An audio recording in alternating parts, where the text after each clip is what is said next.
이게 바로 당신의 수준이야. 찬물이 서연의 얼굴과 상반신에 그대로 부어졌어요. 고급 호텔 레스토랑이 순간 정적에 빠졌죠. 농사나 짓는 집안에서 뭔 씨유? 웃기지도 않아. 서진의 날카로운 목소리가 울려 퍼졌어요. 젖은 옷을 입고 서 있는 서연의 모습을 보며 비웃듯 말했죠. 우리 민혁이와 어떻게 결혼한다는 거예요? 호텔 전체가 숨을 죽이고 지켜보고 있었어요. 하지만 그들은 몰랐죠. 방금 물을 맞은 여자의 정체를 말이에요. 그로부터 한 달 후 20억 원 대출이 거절되었어요. 왜 갑자기 거절된 거죠? 중앙금융지주에서 신용 리스크를 이유로 최종 거절했습니다. 태수의 얼굴이 창백해졌어요. 설마 하는 생각이 현실이 되고 있었거든요. 그들이 그날 저지른 실수가 얼마나 큰 대가를 치르게 될지 아직 아무도 몰랐어요. 여러분도 지금 어디서 보고 계신지 댓글로 남겨주세요.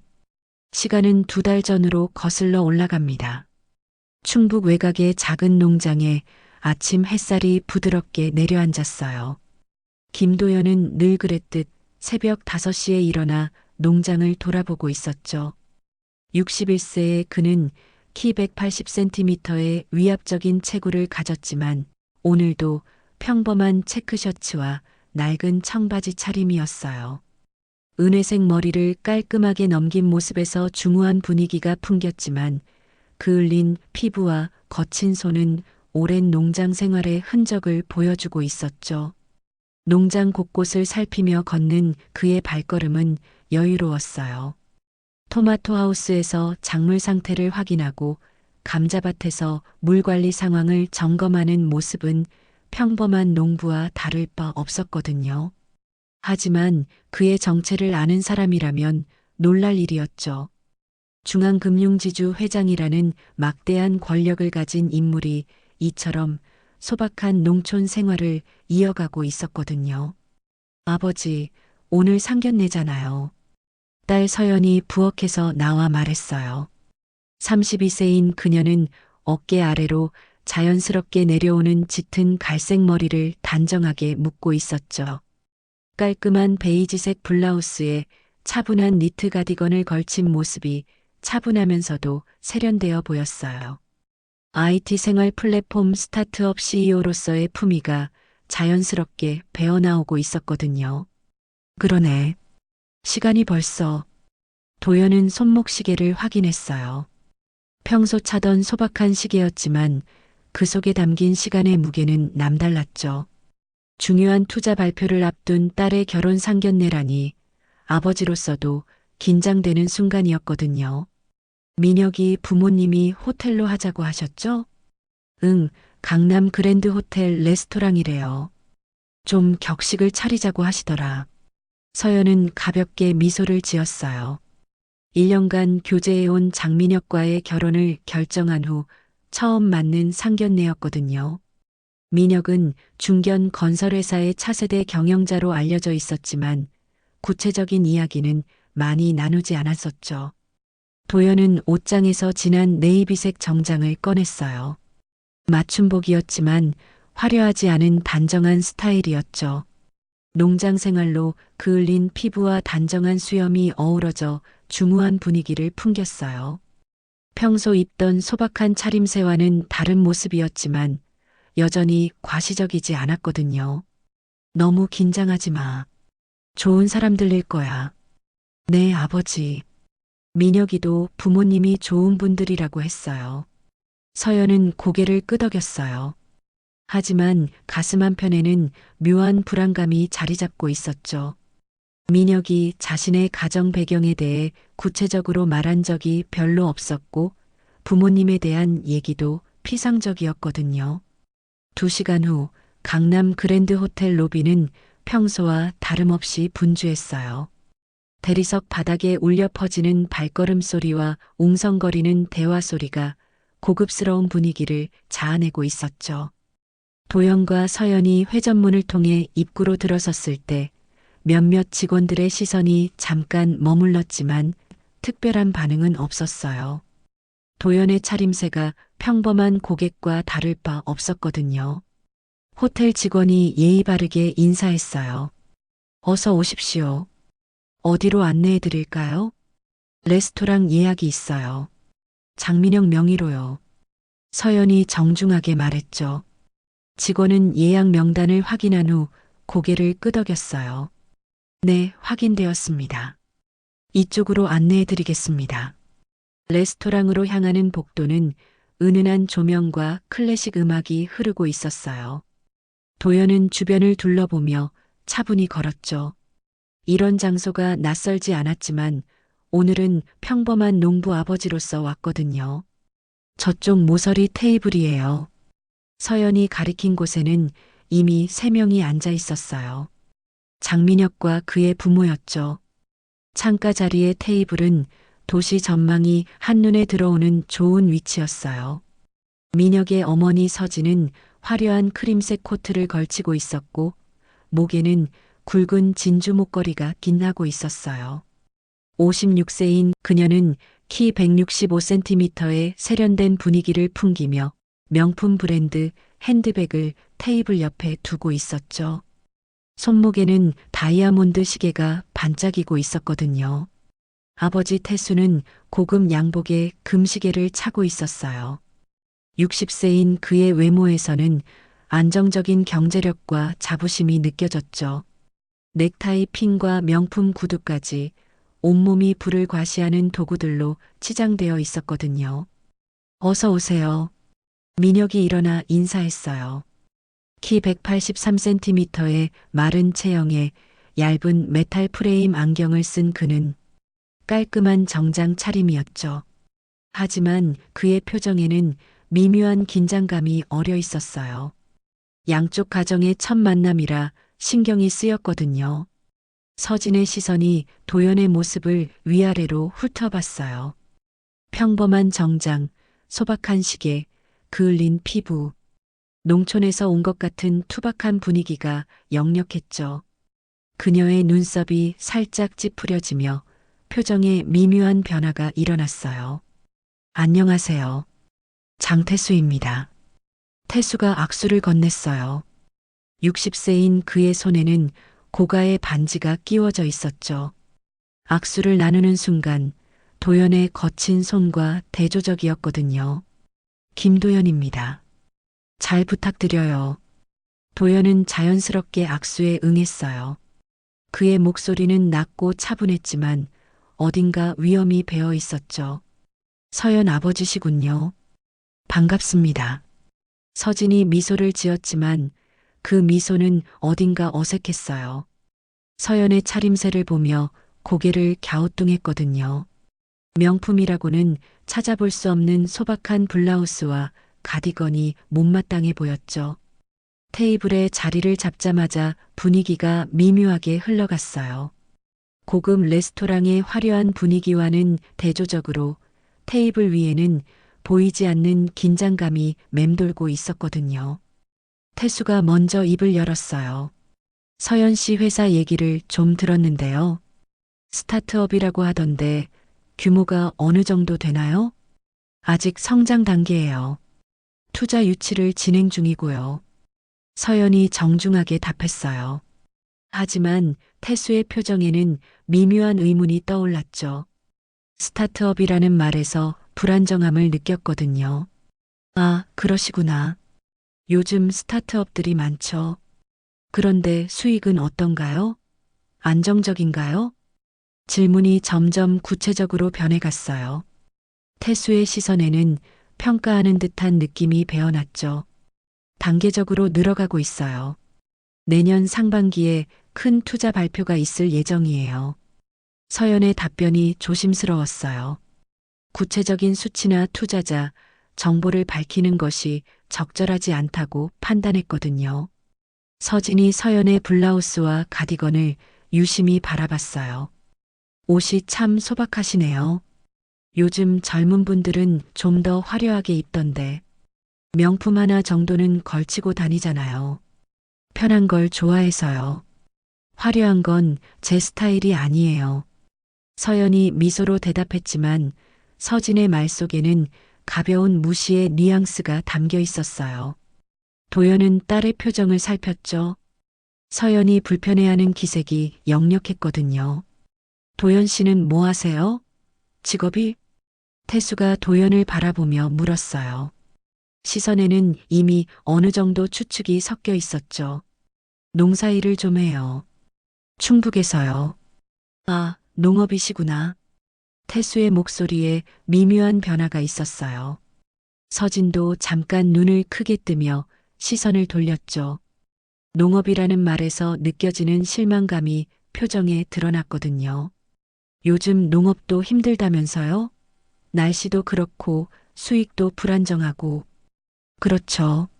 하지만 할만해요. 나름 보람도 있고. 도연의 답변은 담담했어요. 하지만 상대방의 시선에서 무언가를 읽고 있었죠. 점점 드러나는 무시의 기색을 놓치지 않았거든요. 시간이 흐르면서 대화는 점점 더 민감한 방향으로 흘러갔어요. 앞으로 벌어질 일들의 단서가 이미 곳곳에 심어지고 있었죠. 평온해 보이던 상견례 자리에 균열이 생기기 시작했거든요. 에피타이저가 나오자마자 서진의 질문이 이어졌어요. 도연의 손을 유심히 보며 입을 열었죠. 농사일을 하신다고 하셨는데 정확히 어떤 걸 키우세요? 토마토, 감자 위주로 해요. 소규모지만. 도연의 답변은 여전히 차분했어요. 하지만 서진의 눈빛에는 실망의 기색이 점점 짙어지고 있었죠. 그녀는 손가락으로 테이블을 톡톡 치며 불만스러운 표정을 지었어요. 아, 그러시구나. 요즘 농업이 참 힘들다면서요? 기후 변화도 그렇고 수입도 불안정하잖아요. 서진이 고개를 저으며 말했어요. 그 말투에는 동정이 아닌 무시가 섞여 있었거든요. 명품 시계를 차고 있는 손목을 일부러 내보이며 시간을 확인하는 제스처를 취했죠. 태수가 와인 리스트를 천천히 넘기며 끼어들었어요. 서연 씨 회사 말인데 스타트업은 솔직히 수익성이 불확실하잖아요. 요즘 그런 회사들이 너무 많아서 말이지. 그는 금태 안경을 벗어 닦으며 의미심장한 눈빛을 보냈어요. 저희는 기술력으로 승부하고 있어요. 특허도 몇 개 보유하고 있고요. 서연이 정중하게 설명했지만 태수는 비웃듯 고개를 가로저었어요. 특허라는 게 실제로 돈이 되는 건 별개 문제거든요. 사업 모델 자체가 너무 이상적이지 않나 싶어서요. 직설적인 비판이었어요. 서연의 표정이 살짝 굳어졌지만 여전히 예의를 지키려 애쓰고 있었죠. 서진이 서연의 가디건을 다시 훑어봤어요. 눈을 가늘게 뜨고 위아래로 훑어보더니 혀를 차는 소리를 냈어요. 옷도 그렇고 뭔가 사업가답지 않은 느낌이에요. 요즘 성공하는 CEO들은 좀 더 당당한 스타일이잖아요. 명품 하나 정도는 걸치고 다니고. 저는 편한 게 좋아서요. 서연이 미소로 대답했지만 서진의 말에는 가시가 돋쳐 있었거든요. 서진은 자신의 명품 핸드백을 살짝 앞으로 밀어내며 과시하듯 만졌어요. 민혁이 어색한 침묵을 깨려고 했어요. 어머니, 서연이는 정말 실력 있는 사람이에요.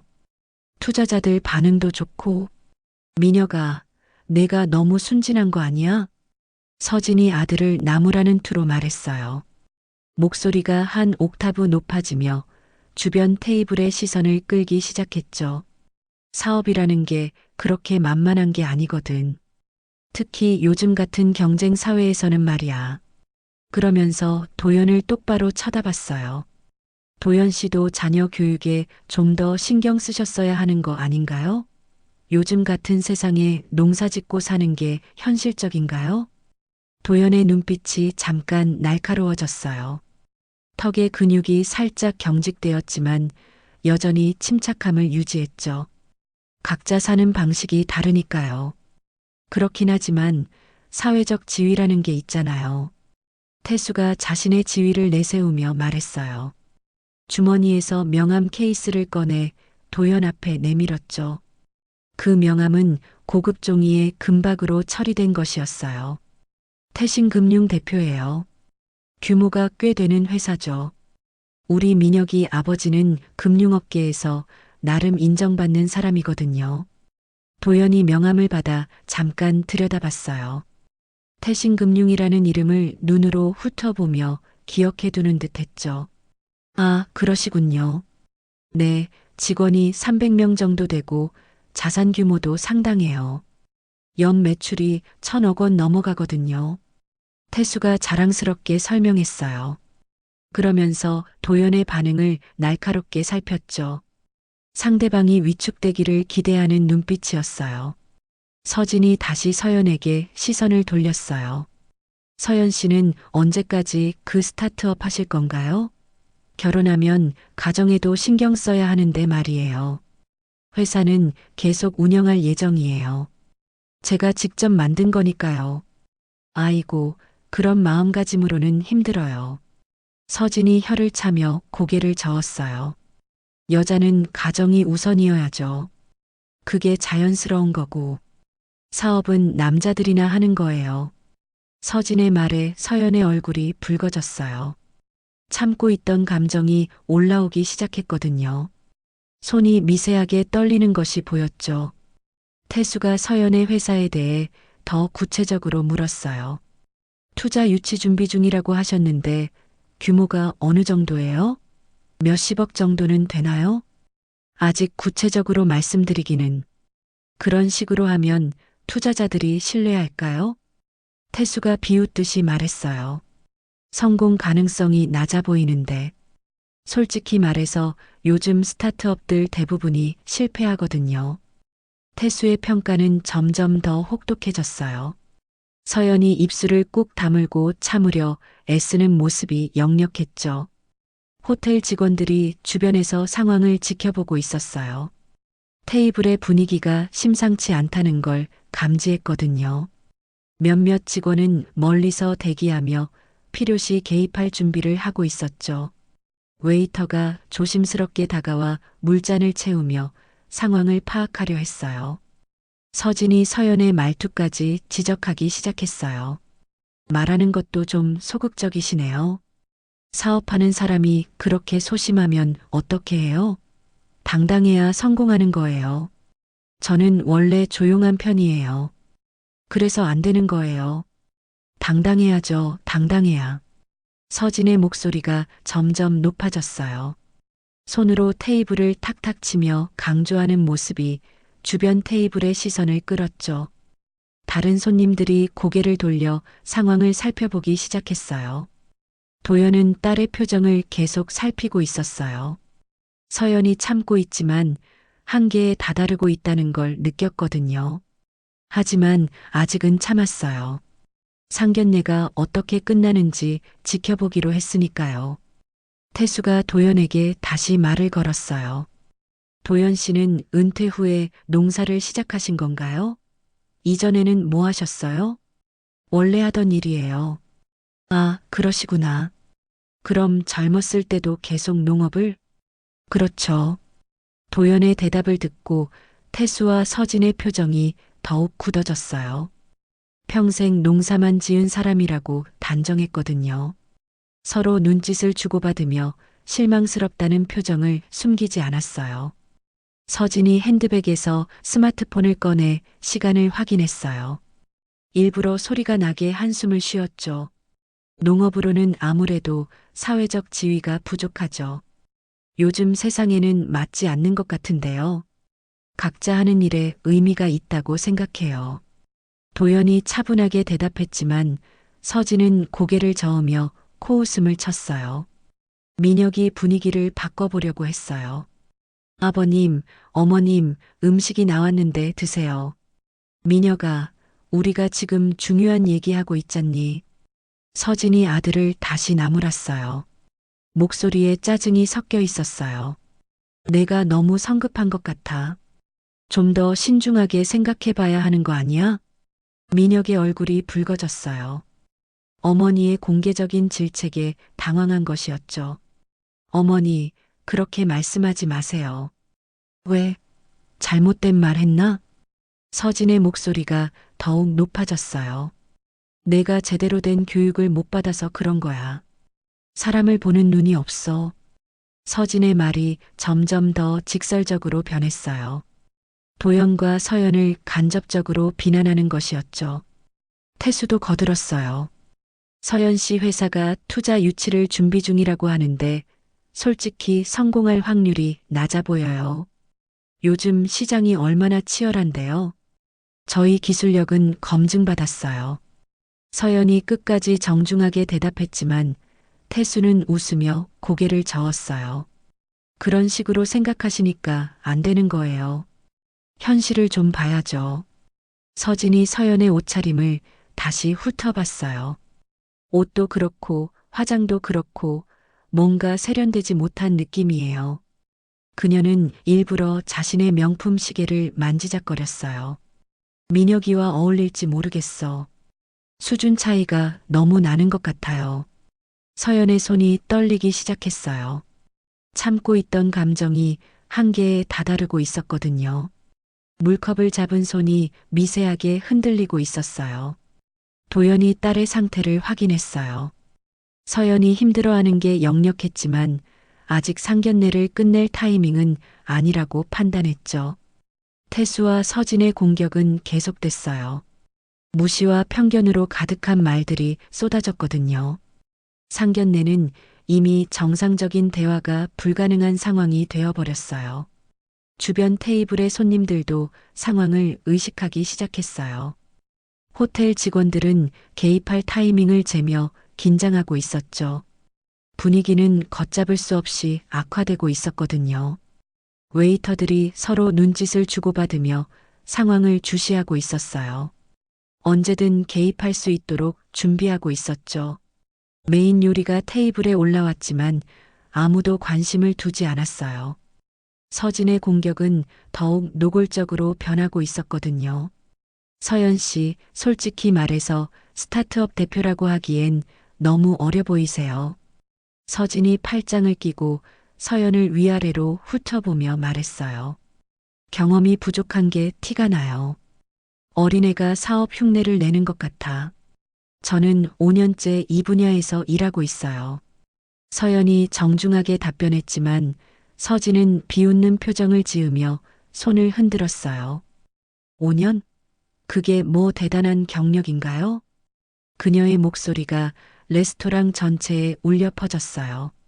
다른 손님들이 완전히 고개를 돌려 이쪽을 쳐다보기 시작했죠.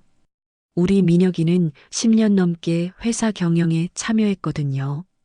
그것도 제대로 된 회사에서요. 태수도 거들며 스테이크 나이프를 손에 들고 장난스럽게 돌렸어요.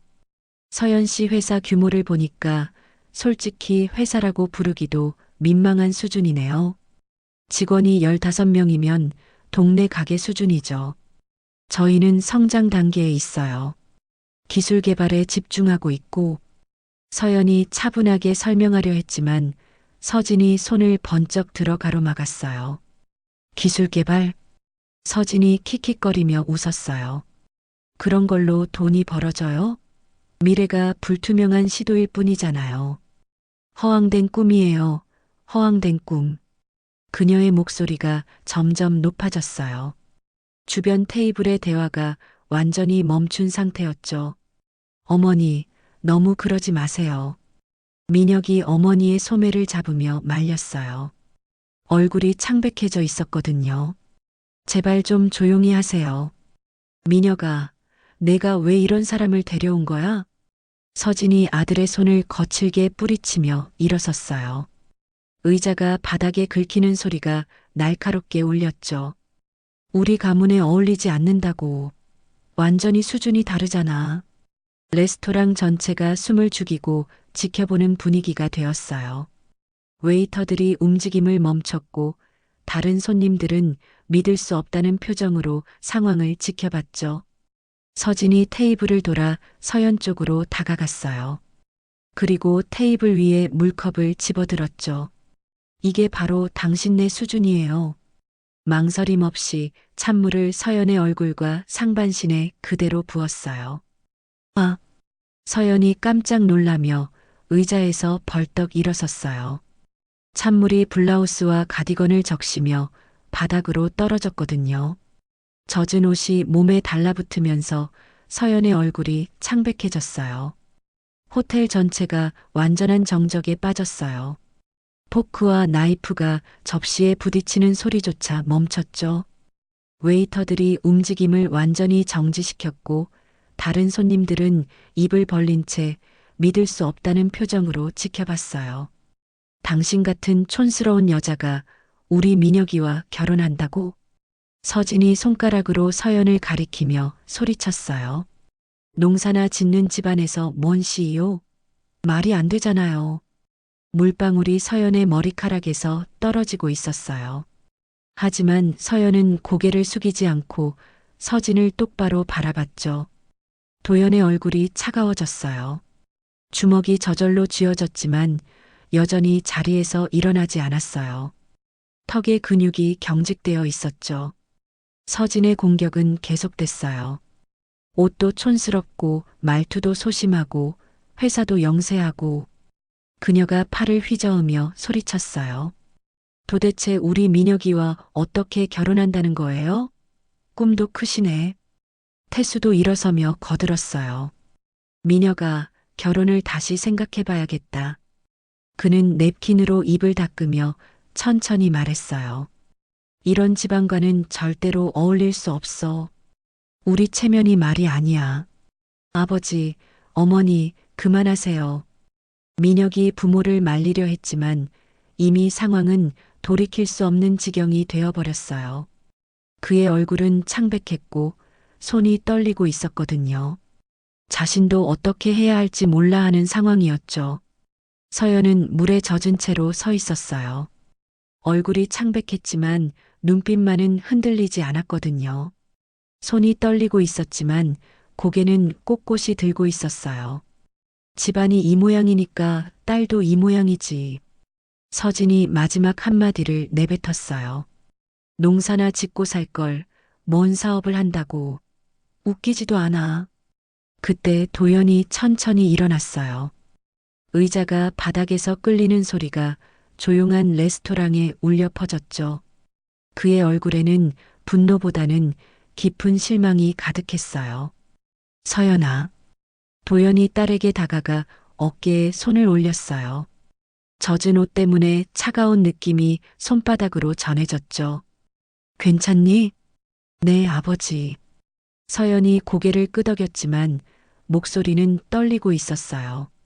그럼에도 불구하고 당당한 자세를 유지하려 애쓰고 있었죠. 호텔 직원들이 급히 다가왔어요.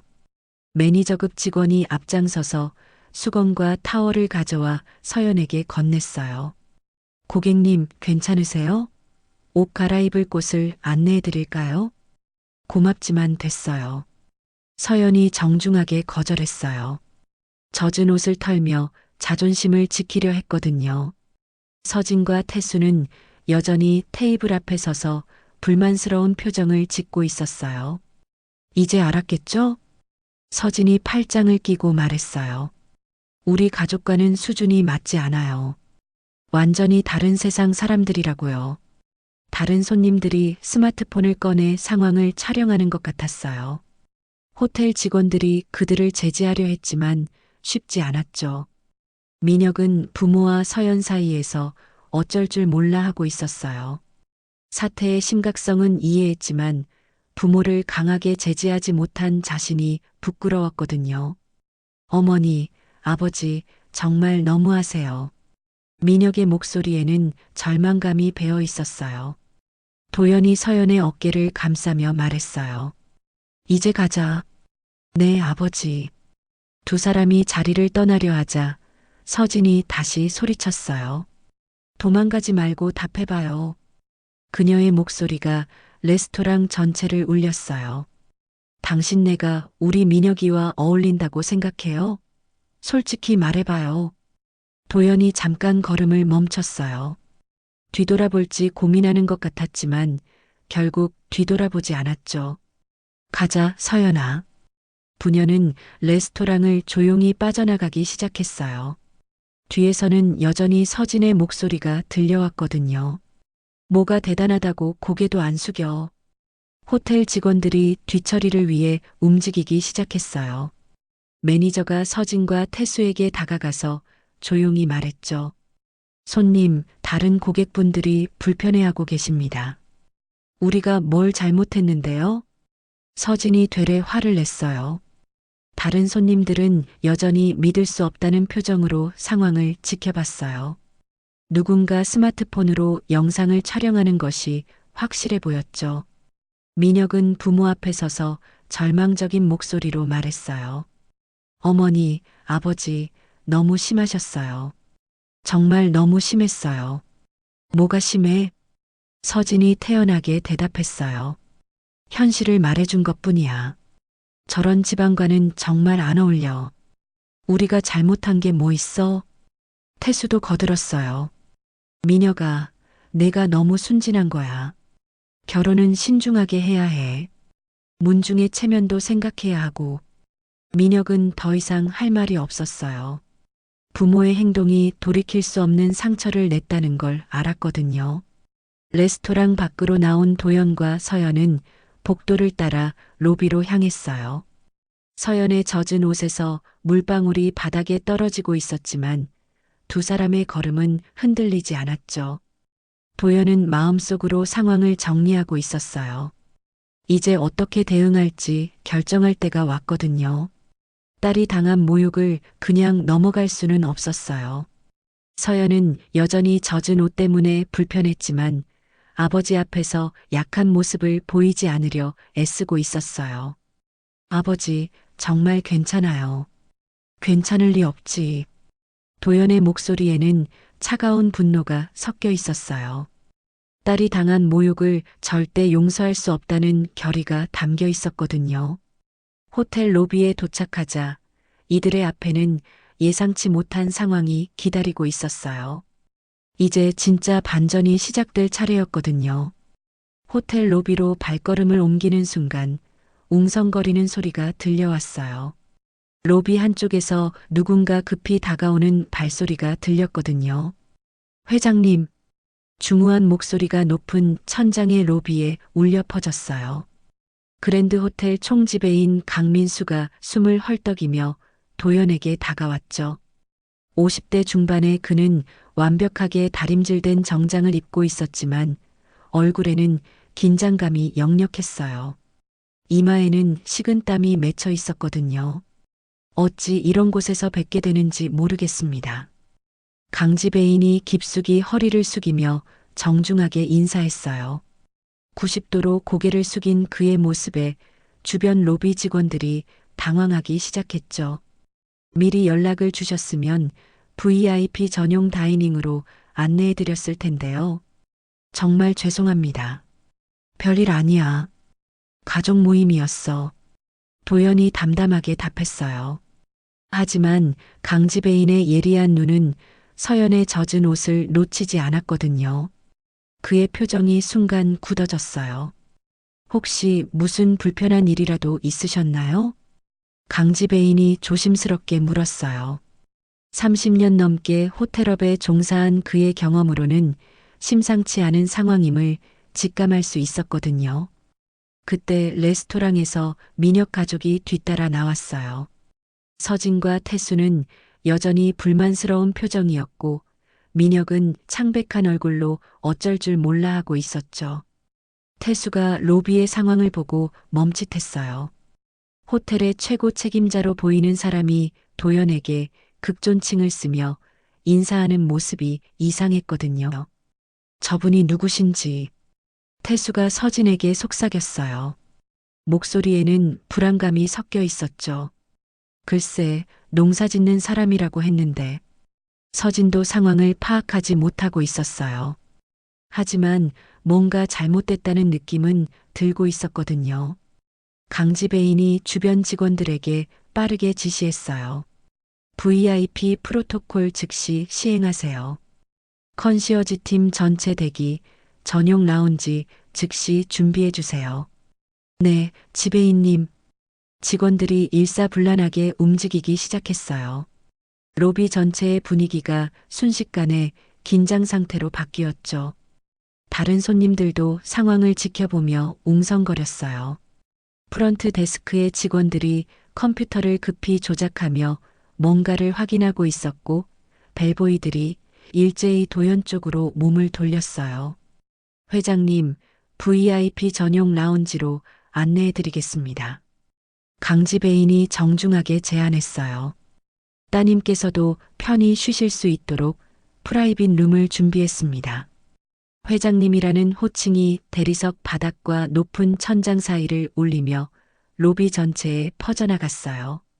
로비에 있던 다른 손님들이 고개를 돌려 도연을 바라보기 시작했죠. 서진의 얼굴이 급속도로 창백해졌어요. 방금 자신이 물을 부은 사람이 회장의 딸이라는 사실을 깨달았거든요. 다리가 후들거리기 시작했어요. 회장이라고요? 태수가 떨리는 목소리로 물었어요. 목이 말라서 말이 제대로 나오지 않았죠. 강지배인이 정중하지만 명확하게 답했어요. 중앙금융지주 김도연 회장님이세요. 그 순간 태수의 다리가 휘청거렸어요. 중앙금융지주라는 이름에 머리가 하얘졌거든요. 자신의 태신금융이 중앙금융지주 계열과 여러 협력 관계를 맺고 있다는 사실이 번개처럼 떠올랐어요.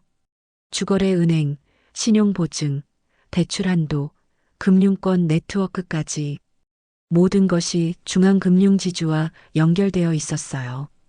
서진은 더욱 큰 충격을 받았어요.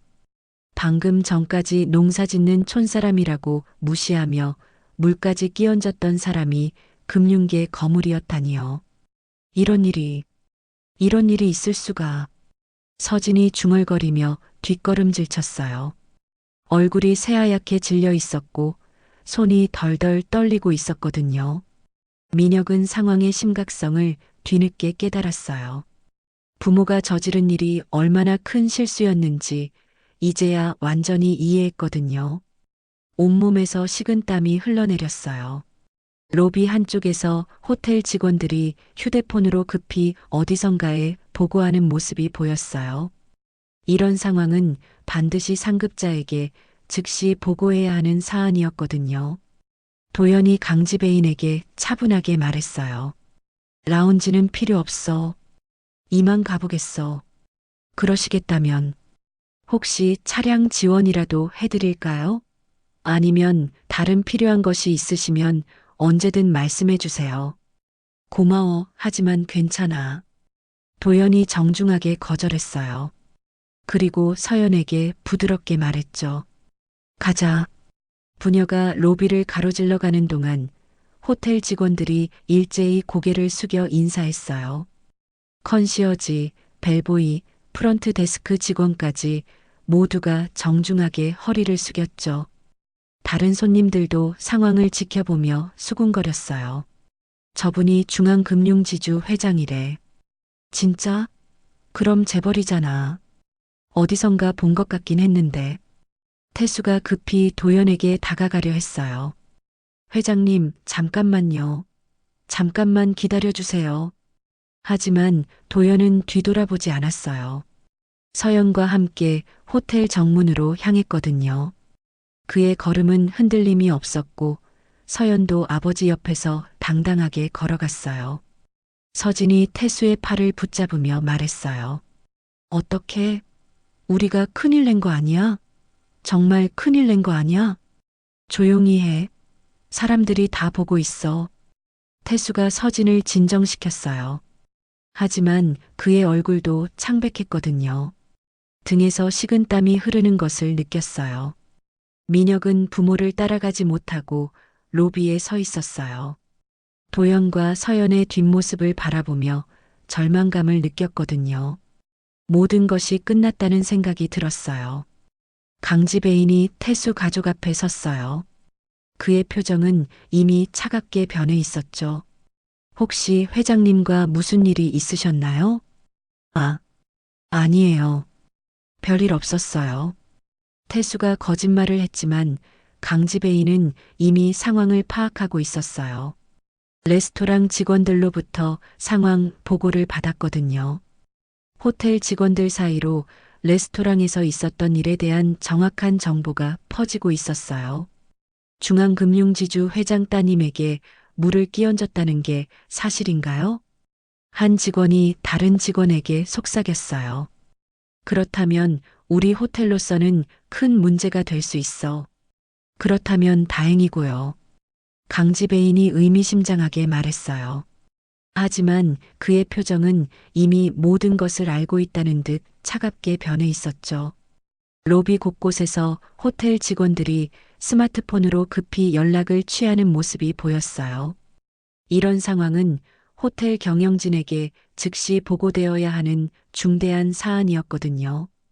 도영과 서연이 호텔을 떠나는 동안 로비에는 긴장감이 계속 감돌고 있었어요. 사람들은 방금 목격한 상황에 대해 계속 수군거렸고 일부는 스마트폰으로 검색하기 시작했죠. 중앙금융지주 김도연이라는 이름이 포털 사이트 실시간 검색어로 떠오르기 시작했어요. 그의 영향력과 재산 규모에 대한 기사들이 쏟아져 나왔거든요. 태수는 급히 자신의 스마트폰을 꺼내 검색했어요. 김도연 회장의 프로필을 보는 순간 다리가 더욱 후들거렸죠. 대한민국 금융계 핵심 인물, 자산 규모 수조 원대, 정재계 영향력 1위, 금융권의 킹메이커라는 수식어들이 화면을 가득 채웠어요.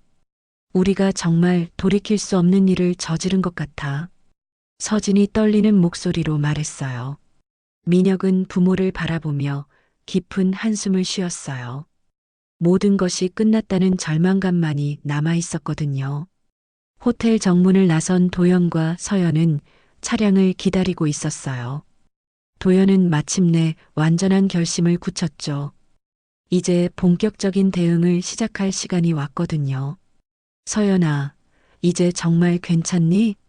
네, 아버지. 이제 정말 괜찮아요. 서연의 목소리에는 더 이상 위축감이 없었어요. 진실이 밝혀진 후에 당당함이 배어났거든요. 차량이 도착하자 두 사람은 조용히 호텔을 떠났어요. 뒤에서는 여전히 혼란스러운 상황이 계속되고 있었지만 이들에게는 더 이상 중요하지 않았어요. 진짜 중요한 것은 이제부터 시작될 반격이었거든요. 일주일이 흘렀어요. 태수는 사무실에 출근하자마자 전화기를 붙잡고 있었어요. 밤새 뒤척이며 제대로 잠을 이루지 못했거든요. 김 부장, 혹시 중앙금융지주 쪽으로 연결해 줄 수 있는 사람 없나? 정말 급한 일이야. 회장님, 그쪽은 워낙 급이 높아서요. 저희로서는 쉽지 않을 것 같은데요. 전화 너머 목소리가 조심스러웠어요. 평소 친하게 지내던 사람도 갑자기 거리감을 두는 것 같았죠. 태수는 하루 종일 여러 곳에 전화를 걸었지만 모두가 비슷한 반응이었어요. 김도연 회장과 직접 연결될 만한 인맥은 아무도 없었거든요. 서진도 마찬가지였어요. 호텔에 전화를 걸어 어제 일에 대한 기록을 지워달라고 부탁했지만 호텔 측의 답변은 단호했어요. 죄송하지만 그런 요청은 절대 받을 수 없습니다. 호텔 규정상 모든 사건은 기록으로 남겨야 하며 특히 VIP와 관련된 사안은 더욱 엄격하게 관리됩니다. 전화를 끊고 나서 서진은 깊은 한숨을 쉬었어요. 이미 어제 일이 호텔 내부에서 큰 화제가 되고 있다는 소문도 들었거든요. 그런데 정말 큰 문제가 터졌어요. 회장님, 큰일입니다. 비서가 급히 사무실로 뛰어들어왔어요. 왜? 무슨 일인데? 서연 씨 회사 투자 심사건 말인데요. 갑자기 보류 결정이 나왔어요. 태수의 얼굴이 굳어졌어요. 설마 하는 생각이 현실이 되고 있었거든요. 누가 지시한 거야? 이유가 뭐래? 정확히는 모르겠지만 위에서 내려온 지시라고 해요. 갑작스럽게 재검토가 필요하다고 하네요. 태수는 급히 투자 심사를 담당하는 금융기관에 연락했어요. 임 전무, 서연 회사 투자건이 왜 갑자기 보류된 거야? 아, 태수 형.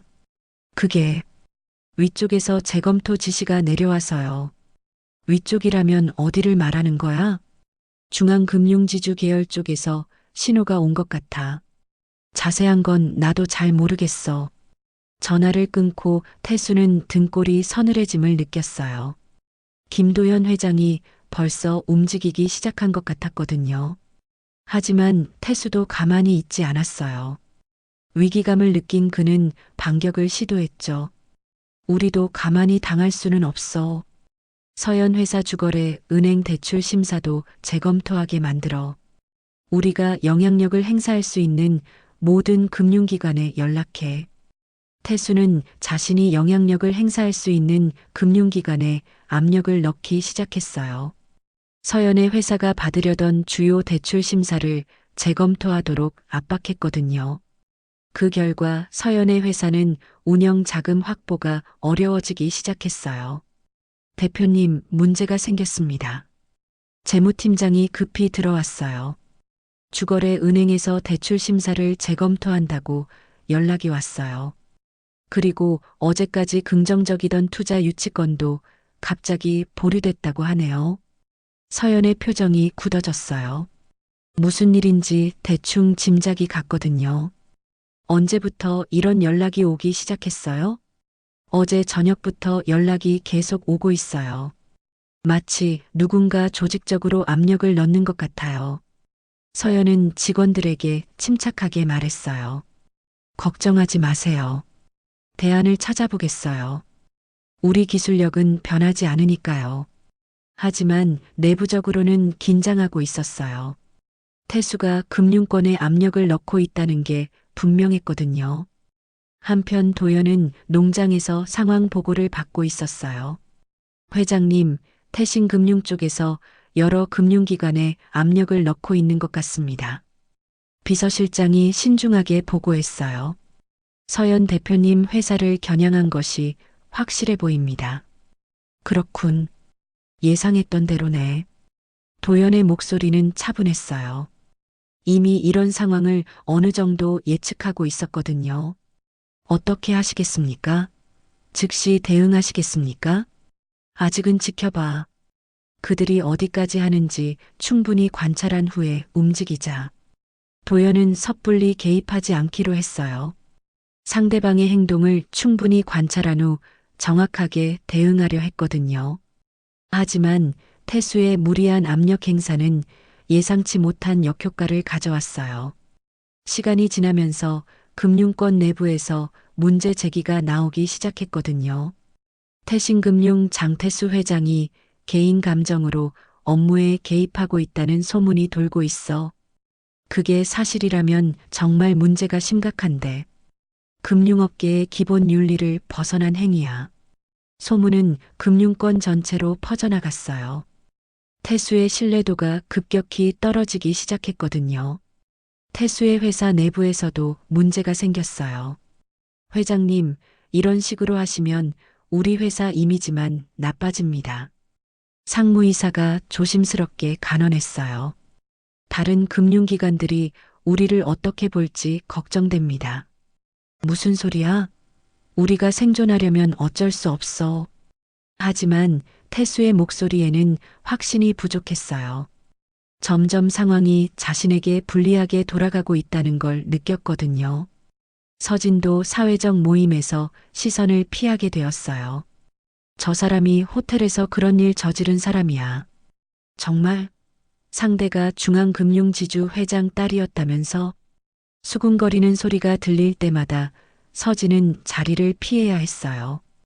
평소 만나던 친구들도 연락을 피하기 시작했어요. 민혁은 부모와 거리감을 느끼며 독립을 진지하게 고민하기 시작했어요. 부모의 행동이 자신의 미래까지 망치고 있다고 생각했거든요. 2주가 지나자 상황은 더욱 복잡해졌어요. 태수의 압력에도 불구하고 서연의 회사에는 예상치 못한 변화가 일어나기 시작했거든요. 3주가 지난 어느 날 서연의 회사에 완전히 예상치 못한 소식이 전해졌어요. 대표님, 정말 큰 소식입니다. 재무팀장이 환한 얼굴로 사무실 문을 벌컥 열며 뛰어들어왔어요. 숨이 차서 말이 제대로 나오지 않을 정도였죠. 정부 혁신 지원 사업 최종 선정됐어요. 그것도 전체 1등으로요. 서연의 얼굴이 순간 밝아졌어요. 몇 달 전에 지원했던 정부 사업에서 최종 선정된 것이었거든요. 지원 금액이 얼마나 되나요? 30억 원입니다. 그리고 3년간 지속 지원이에요. 사무실이 환호성으로 가득 찼어요. 직원들이 박수를 치며 기뻐했죠. 투자 취소로 어려워진 자금 문제가 한 번에 해결된 것이었거든요. 더 놀라운 소식이 연달아 이어졌어요. 그리고 대표님, 해외 투자사들에서도 연락이 계속 오고 있어요. 마케팅 팀장이 급히 보고했어요. 일본 아시아테크 계열에서 기술 검토 미팅을 요청했고, 미국 실리콘밸리 VC 세 곳에서도 관심을 보이고 있어요. 서연은 직원들과 함께 기뻐했어요. 위기가 오히려 더 큰 기회로 바뀐 셈이었거든요. 유럽에서도 기술 라이선스 계약 문의가 들어왔어요. 기술팀장이 추가로 보고했어요.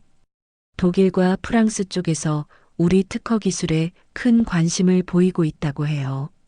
반면 태수의 상황은 급속도로 악화되고 있었어요. 회장님, 내부 감사팀에서 긴급 연락이 왔습니다. 비서가 창백한 얼굴로 급히 들어와 보고했어요. 내부 감사? 왜 갑자기? 태수가 불안한 표정으로 물었어요. 부실 대출건들이 문제가 되고 있다고 해요. 금융관리청에서도 관심을 보이고 있고 외부 감사 요청까지 들어왔어요. 태수의 얼굴이 창백해졌어요. 평소에 무리하게 진행했던 대출건들이 도마에 오르기 시작한 것이었거든요. 언제부터 이런 얘기가 나온 거야? 어제부터 갑자기 여러 기관에서 동시에 문제를 제기하기 시작했어요. 더 큰 충격은 그 다음이었어요. 그리고 민혁군 회사 대출건 말인데요. 비서가 더욱 조심스럽게 말했어요. 응? 그게 왜? 20억 원 대출 심사가 최종 거절됐어요. 태수가 자리에서 벌떡 일어났어요. 거절이라고? 누가 그런 결정을 내린 거야? 중앙금융지주 계열에서 신용 리스크를 이유로 거절 결정을 최종 통보했다고 해요. 그 순간 태수는 모든 걸 이해했어요. 김도연 회장이 본격적으로 반격에 나선 것이었거든요. 민혁의 회사는 그 20억 원 대출이 절대적으로 필요한 상황이었어요. 신규 사업 런칭을 위해 반드시 확보해야 할 자금이었거든요. 아버지, 어떻게 된 거예요? 민혁이 급히 아버지 사무실로 찾아왔어요. 얼굴이 창백해져 있었어요. 대출이 왜 갑자기 거절된 거죠? 지난주까지만 해도 승인 가능성이 높다고 했잖아요. 그게 상황이 복잡해졌어? 태수가 머리를 감싸며 말했어요. 혹시 지난번 상견례 일과 관련이 있는 건가요? 민혁의 날카로운 질문에 태수는 대답할 수 없었어요. 자신의 행동이 아들의 회사까지 위험에 빠뜨렸다는 사실을 인정하기 어려웠거든요. 그런데 정말 큰 폭탄이 터졌어요. 회장님, 언론에서 연락 왔습니다. 다른 비서가 다급하게 뛰어들어왔어요. 언론? 무슨 언론에서? 경제 전문지 여러 곳에서요. 태신금융의 부실 경영과 불공정 거래에 대한 제보를 받았다고 해요. 태수의 다리가 휘청거렸어요. 언론까지 움직이기 시작했다는 것이었거든요. 누가 제보한 거지? 정확히는 확인이 안 되는데 복수의 내부 고발자가 있다고 하네요. 회사 내부에서도 태수에 대한 신뢰가 완전히 무너지기 시작했다는 뜻이었어요. 오후에는 더욱 충격적인 소식이 들려왔어요. 회장님, 한국경제방송 경제뉴스에서 인터뷰 요청이 들어왔어요. 인터뷰? 무슨 내용으로? 금융권의 불공정 거래와 개인 감정에 의한 업무 개입 사례에 대해서요. 태수는 이제 상황의 심각성을 완전히 깨달았어요. 서진은 더 이상 집 밖으로 나갈 수 없게 되었어요. 어디를 가도 시선과 수군거림을 피할 수 없었거든요. 여보, 우리가 정말 돌이킬 수 없는 일을 저지른 것 같아. 지금 와서 그런 소리 하면 뭐해. 태수가 짜증을 냈지만 그도 상황의 절망적임을 충분히 느끼고 있었어요. 금융권에서는 태수의 행동에 대한 평가가 바닥으로 떨어졌어요. 개인 감정을 업무에 개입시킨 전례로 기록될 것 같아. 앞으로 태신금융과는 거래를 신중하게 고려해야겠어. 동료들의 신뢰를 완전히 잃은 상황이었어요.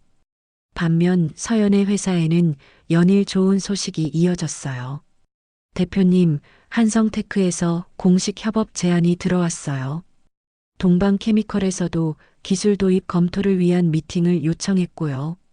태평양 모터스에서도 관심을 보이고 있어요. 위기를 극복한 후 오히려 더 많은 기회가 찾아온 것이었어요. 서연은 아버지에게 기쁜 소식을 전했어요. 아버지, 정부 사업 선정됐어요. 그것도 1등으로요. 그래, 정말 대단하다. 고생 많았어. 혹시 아버지가 도움을 주신 건 아니죠? 나는 아무것도 안 했어. 내가 혼자 힘으로 해낸 거야. 도연의 말은 진심이었어요.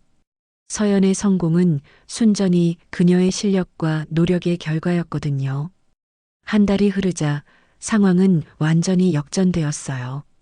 서연은 승승장구하고 있었고 태수는 나락으로 떨어지고 있었거든요.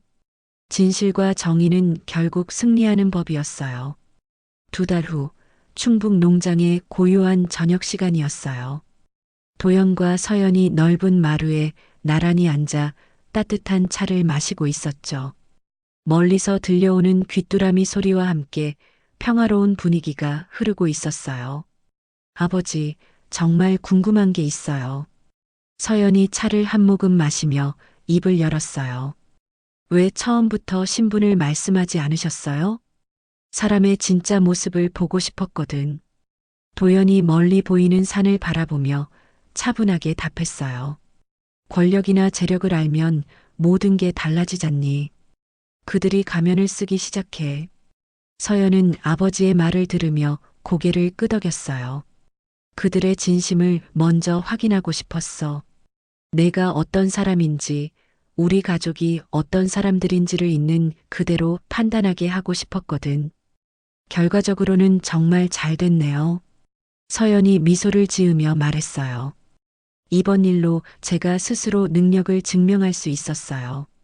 아버지 배경에 의존하지 않고 말이에요. 맞아. 그게 가장 중요한 거야. 내가 혼자 힘으로 이겨낸 거니까. 2사람은 잠시 조용히 차를 마셨어요. 농장의 평화로운 분위기 속에서 그동안의 일들을 차분히 정리하고 있었죠. 그때 서연의 휴대폰이 울렸어요. 민혁에게서 온 문자였어요. 서연 씨, 정말 죄송합니다. 부모님이 너무 심하게 행동했어요. 한번 만나서 직접 사과드리고 싶습니다. 제발 기회를 주세요. 서연이 문자를 보고 깊은 한숨을 쉬었어요. 민혁이에게서 또 연락이 왔어요. 뭐라고 하던? 도연이 관심 있게 물었어요. 사과하고 싶다고 해요. 만나자고 하네요. 도연이 딸의 표정을 자세히 살폈어요. 어떻게 할 거니? 굳이 만날 필요는 없을 것 같아요. 서연의 답변에는 담담함이 배어 있었어요. 이미 끝난 일이니까요. 감정적으로 대응할 이유도 없고요. 서연의 판단은 현실적이었어요. 개인적인 감정보다는 미래를 위한 합리적 선택을 내린 것이었거든요. 그게 현명한 판단인 것 같아. 도연도 딸의 결정에 동의했어요.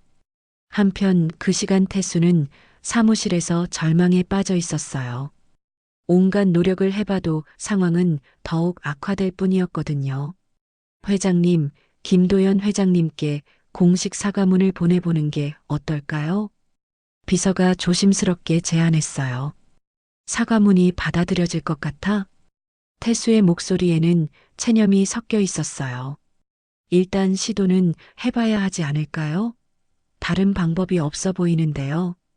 태수는 고민 끝에 정중한 사과문을 작성했어요. 밤늦게까지 여러 번 수정하며 최대한 진심을 담으려 노력했죠. 하지만 도연의 비서실에서는 태수의 사과문을 검토한 후 보관만 하고 있었어요. 회장이 직접 답변할 의사가 없다고 판단했거든요. 서진은 집에서 완전히 은둔 생활을 하고 있었어요. 친구들과의 모임도 모두 피하고 사교 활동도 완전히 중단했죠.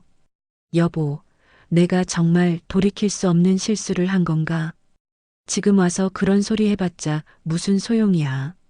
태수도 극도의 스트레스에 시달리고 있었어요. 회사와 개인적인 문제가 동시에 터지면서 감당하기 어려운 상황이 된 것이었죠. 민혁은 부모와 완전히 거리를 두기로 결심했어요. 아버지, 어머니, 당분간 따로 지내겠어요. 민혁이 부모 앞에 서서 단호하게 말했어요. 민혁아, 가족이 어떻게 이럴 수 있어? 서진이 울먹이며 매달렸지만 민혁의 결심은 확고했어요.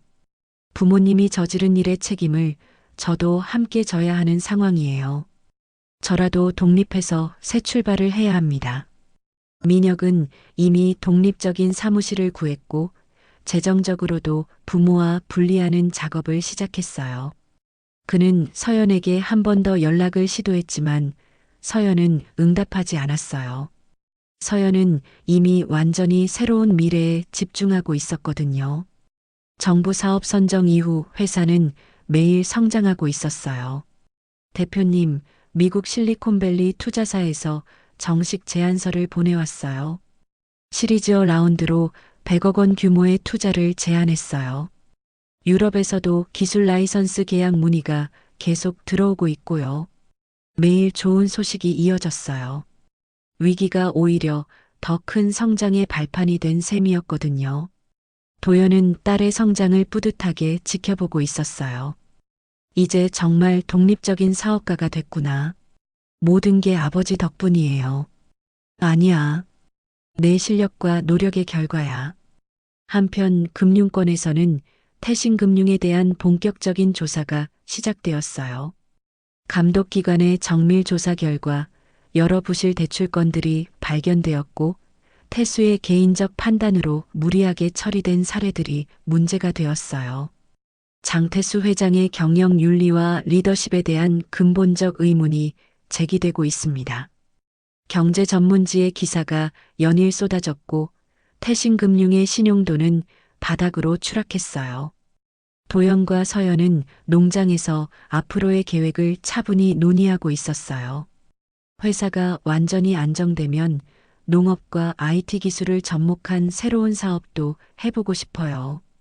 서연이 눈을 반짝이며 말했어요. 스마트팜 기술이나 농업 자동화 같은 분야요. 정말 좋은 아이디어네. 내가 도움이 될 수 있으면 언제든 말해. 네, 아버지. 하지만 이번에도 정말 제 힘으로 해보고 싶어요. 서연의 눈빛에는 확고한 자신감이 가득했어요. 이번 시련을 통해 한층 더 성숙하고 강해진 것이었거든요. 그래, 그게 맞지. 난 그저 든든한 조력자 역할만 할게. 항상 응원해 주셔서 감사해요. 부녀는 서로를 바라보며 따뜻한 미소를 지었어요. 이번 사건이 오히려 그들의 관계를 더욱 단단하게 만들었거든요. 저녁 무렵 농장에 석양이 내려앉기 시작했어요. 황금빛 햇살이 들판을 가득 채우는 가운데 부녀는 앞으로의 꿈을 이야기했죠. 앞으로 10년 후에는 글로벌 기업으로 성장시키고 싶어요. 충분히 가능해 보여. 내 실력이면. 그때도 이렇게 아버지와 농장에서 차를 마시며 이야기할 수 있을까요? 당연하지. 성공해도 초심을 잃으면 안 되거든. 태수 가족의 몰락과는 대조적으로 도연과 서연은 더욱 강한 유대감과 확고한 미래 비전을 갖게 되었어요. 진실과 정의는 결국 승리하는 것이었고 진정한 실력은 어떤 시련도 이겨낼 수 있다는 것을 증명한 셈이었죠. 밤하늘에 별이 떠오르기 시작하자 부녀는 더욱 깊은 대화를 이어갔어요. 과거의 상처는 이미 치유되었고 미래에 대한 희망만이 남아 있었거든요. 6개월이 흘렀어요. 서연의 회사는 완전히 새로운 차원으로 성장해 있었어요. 강남의 신사옥으로 이전했고 직원 수는 120명으로 늘어났어요. 해외 지사도 성공적으로 설립되었죠. 대표님, 일본 도쿄지사 정식 개소식이 성공적으로 마무리됐어요. 해외 사업 팀장이 화상회의를 통해 생생하게 보고했어요. 유럽 파트너십 계약도 최종 서명 단계에 들어갔고 미국 실리콘밸리 지사 준비도 순조롭게 진행되고 있어요. 회의실에서 들려오는 보고는 모두 성공 스토리들 뿐이었어요. 서연은 이제 진정한 글로벌 CEO가 되어 있었거든요. 내년 상반기에는 코스닥 상장도 추진할 예정이에요. 재무팀장이 환한 얼굴로 덧붙였어요. 기업 가치 평가가 1천억 원을 넘어섰거든요. 서연은 자신감 넘치는 모습으로 직원들과 미래를 논의하고 있었어요. 더 이상 예전에 위축되었던 모습은 찾아볼 수 없었죠. 충북 농장에서 도연은 평소와 같이 농작물을 돌보고 있었어요. 중앙금융지주 회장직은 유지하고 있지만 농장에서 보내는 시간을 더욱 늘리고 있었거든요. 이곳에서의 단순한 일상이 그에게는 최고의 휴식이었어요. 회장님, 서연 대표님 회사 소식 보셨죠? 농장 관리인이 태블릿을 들고 와서 말했어요. 오늘 경제신문 일면에 실렸어요. 화면에는 국내 스타트업, 글로벌 시장 정복 나서다라는 제목의 기사가 크게 실려 있었어요. 서연의 사진과 함께 회사의 성공 스토리가 자세히 소개되어 있었죠. 정말 자랑스럽네. 도연의 얼굴에는 아버지로서의 뿌듯함이 가득했어요. 반면 태수의 상황은 완전히 달랐어요. 태신금융은 결국 경영권 분쟁에 휘말리게 되었고 태수는 회장직에서 물러나야 했어요. 이사회에서 최종 결정이 내려졌습니다. 변호사가 태수에게 차갑게 통보했어요. 새로운 경영진 체제로 전환하기로 했고 현 경영진은 모두 교체됩니다. 내가 30년 넘게 키운 회사인데 태수의 목소리는 힘없이 떨리고 있었어요. 주주들과 이사회의 만장일치 의견입니다. 더 이상 어쩔 수 없는 상황이에요. 태수는 텅 빈 회장실에서 개인 물품들을 정리하고 있었어요. 벽에 걸린 각종 표창장과 감사패들이 이제는 무색해 보였거든요. 30년 넘게 일궈온 모든 것이 한순간에 무너진 상황이었어요. 서진은 이제 아예 외출을 하지 않게 되었어요. 호텔 사건 이후 그녀를 바라보는 시선이 완전히 달라졌거든요. 옛날 친구들도 이제 연락을 아예 안 해. 당연한 거지. 우리가 어떤 처지인지 다 아는데. 태수의 말에는 깊은 체념이 배어 있었어요. 민혁은 부모와 완전히 독립해서 새로운 삶을 시작하고 있었어요. 작은 사무실에서 혼자 컨설팅 업무를 하며 차근차근 재기를 준비하고 있었죠. 이제 정말 혼자구나. 민혁은 가끔 서연을 떠올렸어요. 하지만 다시 연락할 엄두는 내지 못했거든요. 부모가 저지른 일의 무게가 너무 컸어요. 어느 주말 저녁 도연과 서연이 농장에서 함께 저녁을 먹고 있었어요. 마루에 앉아 소박한 식사를 나누는 모습은 평화로워 보였어요. 아버지, 이번 분기 매출이 작년 같은 기간보다 500% 증가했어요. 서연이 뿌듯한 표정으로 보고했어요. 정말 대단하다. 자랑스럽네. 처음엔 상견례에서 당한 모욕 때문에 정말 화가 났는데 지금 생각해보니 완전히 전화위복이었어요. 서연이 편안하게 웃으며 말했어요. 그 일이 없었다면 제가 이렇게 성장할 수 있었을까 싶어요. 위기가 기회가 된 거지. 내가 그만큼 실력이 있었으니까. 아버지가 신분을 숨기신 것도 결과적으로는 최고의 선택이었어요. 서연이 진심으로 감사 인사를 했어요. 덕분에 제 실력을 스스로 증명할 수 있었으니까요. 도연이 딸을 바라보며 따뜻한 미소를 지었어요.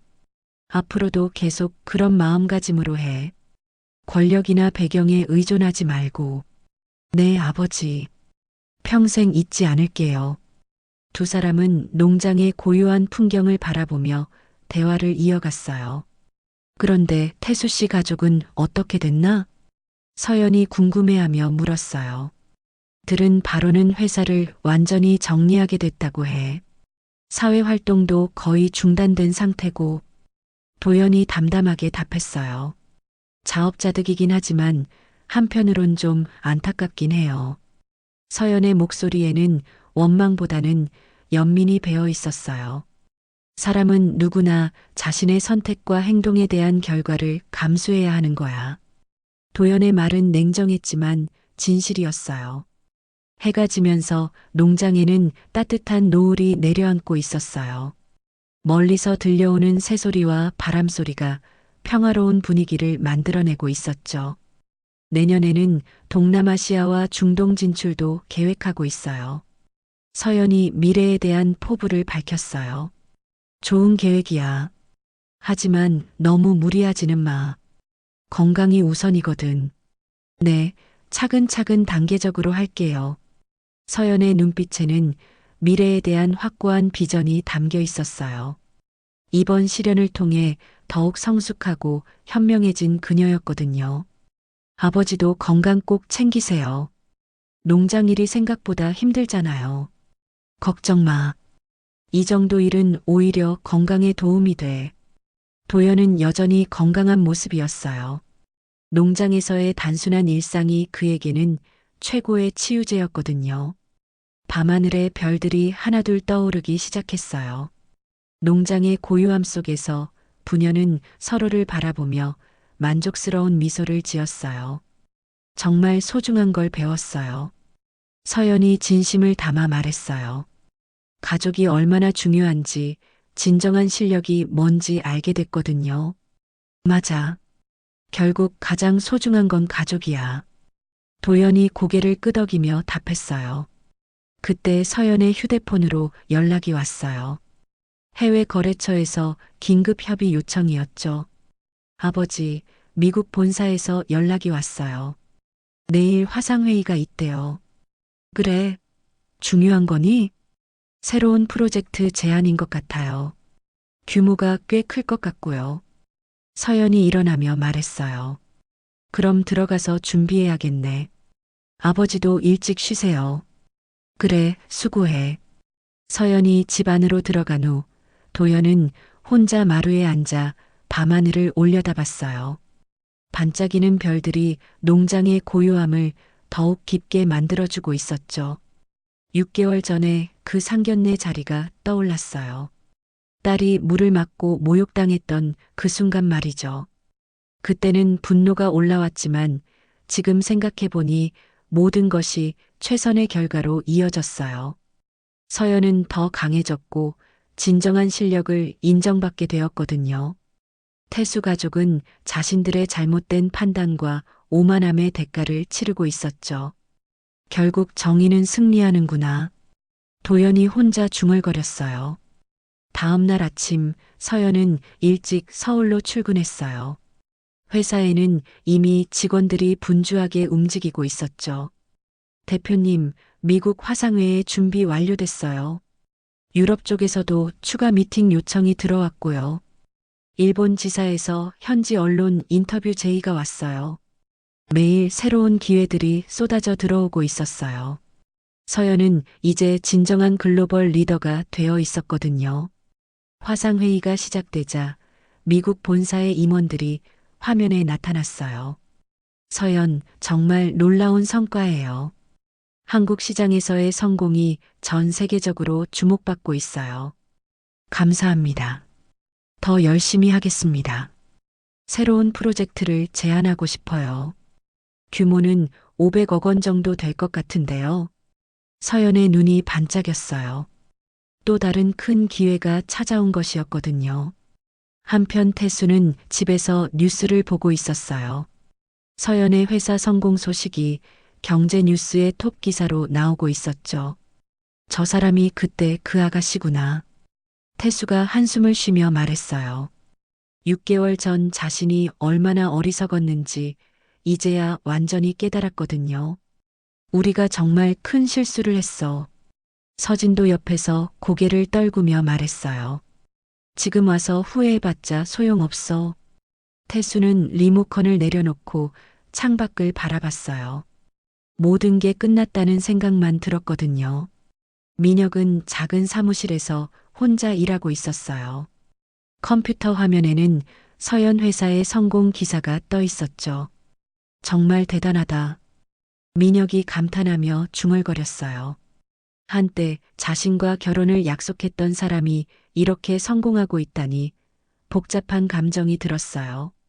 하지만 연락할 생각은 없었어요. 부모가 저지른 일을 생각하면 도저히 그럴 수 없었거든요. 저녁 시간 농장으로 돌아온 서연은 아버지와 함께 저녁을 먹었어요. 오늘 미팅 어땠어? 정말 좋았어요. 새로운 프로젝트 제안을 받았거든요. 그래, 큰 건가? 네, 500억 원 규모예요. 내년부터 시작할 수 있을 것 같아요. 도연이 뿌듯한 표정을 지었어요. 정말 자랑스럽다. 이제 완전히 독립적인 기업가가 됐구나. 모든 게 아버지 덕분이에요. 아니야. 내 실력이야. 두 사람은 농장의 평화로운 저녁을 만끽하고 있었어요. 멀리서 들려오는 자연의 소리와 함께 말이죠. 앞으로도 계속 이런 시간을 가질 수 있을까요? 서연이 물었어요. 당연하지. 아무리 성공해도 뿌리는 잊으면 안 되거든. 네, 꼭 기억할게요. 이들의 이야기는 완전히 새로운 출발점에 서 있었어요. 모욕과 시련을 딛고 일어선 그들에게는 더 밝은 미래가 펼쳐져 있었거든요. 농장의 밤이 찾아오자 부녀는 각자의 방으로 들어갔어요. 하지만 마음속에는 따뜻한 만족감이 가득했죠. 진실과 실력 그리고 가족의 사랑이 결국 모든 어려움을 이겨냈어요. 앞으로 펼쳐질 새로운 도전들도 충분히 극복할 수 있을 거라는 확신이 있었거든요. 농장의 고요한 밤 속에서 두 사람의 꿈은 더욱 크고 아름답게 피어나고 있었어요.